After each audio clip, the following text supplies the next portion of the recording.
Salam, hər vaxtın xeyir olsun. Bu dərsdə məzmunə ABO və CBO nədir, aralarındakı fərqlər nədir, necə istifadə etmək lazım, bunu öyrədəcəm. İlk növbədə ABO ilə CBO-nun nə olduğunu mən izah edeyim. ABO reklam setinə verdiyimiz büdcəyə deyilir, CBO isə kampaniyaya verdiyimiz büdcəyə deyilir.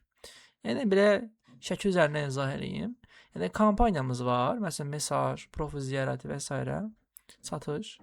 Və kampaniyamızın altında reklam setləri açırıq, düzdür? Sonra reklam setlərinin içində də reklamlar açırıq, düzdür? Biz əgər büdcəni reklam setinə veririksə, o zaman buna ABO deyilir. Yox, biz əgər büdcəni kampaniyaya veririksə, bu zaman buna CBO deyilir. Elə C kampaniya deməkdir, E ad set deməkdir. Ad setin A'sıdır bu. Elə yadda saxlaya bilərsiniz. İndi bunların üstünlük və mənfi cəhətlərini mən sizə deyim. Adsetdə üstünlük odur ki, hər ayırdığınız reklama, məsələn 3-4 dənə reklam hazırlamışsınızdır. Reklam 1, reklam 2, reklam 3. Hər birinə büdcə verir və hər birinin yoxdur. Hər birini müəyyən qədər test edir. Kampaniyada isə kampaniyaya bütün reklamları verirsiniz və kampaniya özü seçir hansı reklama pul gedəcəyini. Məsələn 10 dənə reklam vermisiniz, 2-sinə pul xərcləyib 8-inə xərcləməyib. CBO bunu edə bilər. Amma ABO bunu eləməz. ABO hamısını xərcləyər. Həftə sonunda sənə deyər ki, məsələn bu $1 mesaj gətirdi. Bu 30 sentdən mesaj gətirdi. Bu 50 sentdən mesaj gətirdi. Bu da kanka bir olacaq bax 0.005 3 belə. İndi mən bunların istifadə məntiqini izah edeyim. Mən necə istifadə edirəm, siz necə istifadə edə bilərsiniz? ABO-da və xatırlayırsa dediyim kimi çeşid reklamların hamısını test etmək mümkündür. Ona görə də ABO reklamları qoşarkən test məntiqi ilə irəliləmək daha yaxşıdır. Məsələn, mənim əlimdə 10 dənə reklam var. Hamısını yoxlamaq istəyirəm. Bilmək istəyirəm ki, mənə hansı daha çox effekt gətirir. Nə edirəm? Bir 10 dənə açıram. Onun da yoxlayıram. Statistikasına baxıram, effekt verəndə niyə effekt verdi, verməyəndə niyə effekt verdi, bunları öyrənirəm. Data əldə edirəm. Bunun üçün ABO yaxşıdır. Yəni test üçün yaxşıdır. CBO isə tutan reklamları bir yerə yığıb reklam vermək daha faydalıdır CBO-dan. Yəni nə demək istəyirəm? Məsələn, ABO-da 3 dənə reklam yoxladınız, ikisi tutdu. Bu tutan 2 dənəsini qoyursunuz CBO-ya. O zaman özü tənzimləyir vaxta görə. Bəzən bunu nə çıxarır, bəzən bunu nə çıxarır, bəzən bunu nə çıxarır. Hansı effekt verirsə CBO-da həmin günü onu daha çox nə çıxarır. Bildiniz necə? Yəni fərqləri bunlardır. İndi mən sizə bunu göstərim necə istifadə edirlər. Nümunə olaraq öz səhifəm üzərindənmi göstərim? Öz səhifəm üzərindən göstərim. Oluştur deyək.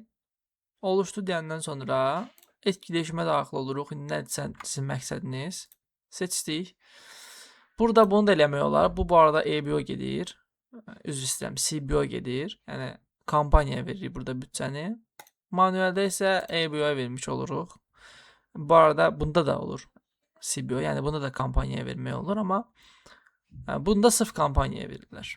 Çünki bir dənə kampaniya və reklamdan ibarətdir. Görürsüz. Arada set yoxdur. Buraya yığırsınız hamısını, bu özü seçir hansı reklamda getsin. Bunu da istifadə edə bilərsiniz CBO olaraq. Seçimdə yoxlamalısınız hamısını. Yoxlayın görün hansından daha çox nəticə alırsınız. Nəysə, etkiləşim dedim, iləri dedim, manuel dedim, iləri dedim və burada görürsünüz kampaniya büdcəsi, reklam büdcəsi. Elə promo qabağımıza çıxdı. Kampaniya deyəndə kampaniyaya veririk, reklam deyəndə reklama veririk. Gördüyünüz kimi. İndi yenə də həmin o test məntiqi ilə irəliləyək. Reklam setinə verdik. Burada məsəl üçün 10 dənə reklam yoxladıq.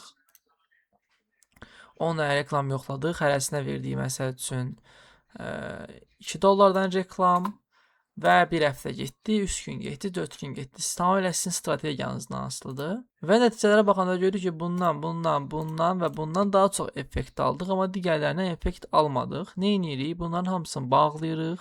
Hətta bunları da bağlaya bilərik. Bunları kopyalayırıq və yaxud reklamı götürürük, hansı reklamdırsa. Yeni bir kampaniya açırıq. Gəlin yeni bir kampaniya açaq. Bu bizim ABO-muz, bu bizim adı olur test kampaniyası.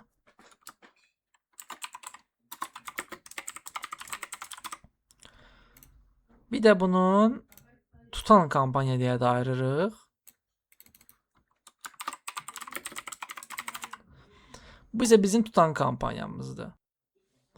Tutan kampaniyaya nə edirik? Eyni halda kopyalamışıq, düzdür?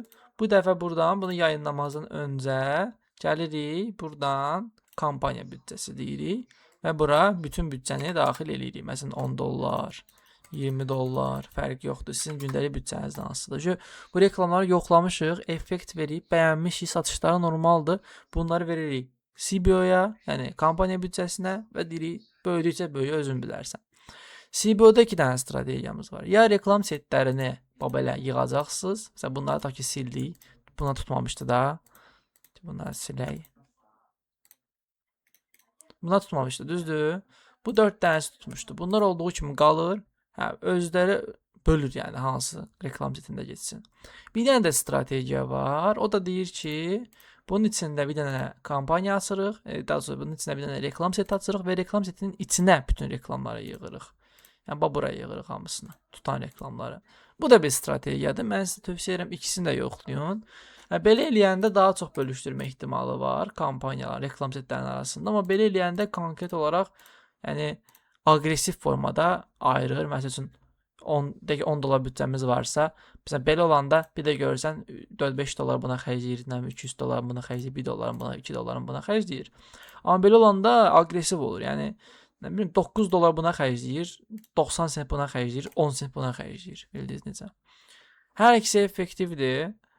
Mən açıq bunu sevirəm. Bu daha yaxşı olur. Çünki aktualda nə effekt verirsə, onun reklamla getməsi yaxşıdır. Effektdən sonra avtomatik onun büdcəsini dayandırır, o birisinə keçir. Daha çox kurslarda mən məsləhət görürəm, xidmətlərdə mən məsləhət görürəm, bu formada irəliləsinlər. Amma yox, sizdə məhsul çeşidliyi varsa belə də eləyə bilərsiniz. O tamamilə sizə qalmış bir şeydir. Amma bunu bildirmək istəyirəm ki, burada tutan kampaniya olaraq da belə birbaşa belə ayırmamalısınız da. Məsəl üçün tutaq ki, 2 dənə kampaniya açıq. Test kampaniyası, tutan kampaniya. Bizim məsəl üçün mətbəx əşyaları satırıq da, düzdür? Onda biz hər məhsul üçün test kampaniyası, hər məhsul üçün tutan kampaniya ayırmalıyıq. Çünki biz bir dənə məhsul satmırıq. Biz fərqli-fərqli məhsullar satırıq. Məsəl üçün buraya yazırıq ki, test kampaniyası, məsələn tava, bu nə qədər tavaya aid şəkillərimiz var, buraya yükləyirik. Tutanları da sonra götürüb bura qoyuruq tava. Eyni bu formada məsəl üçün çaynik, bu belə yığırıq. Bildiniz necə? Yəni məhsula görə də kampaniyadan ayırırıq. Heç də mənim bugün öyrədəcəyim bu idi.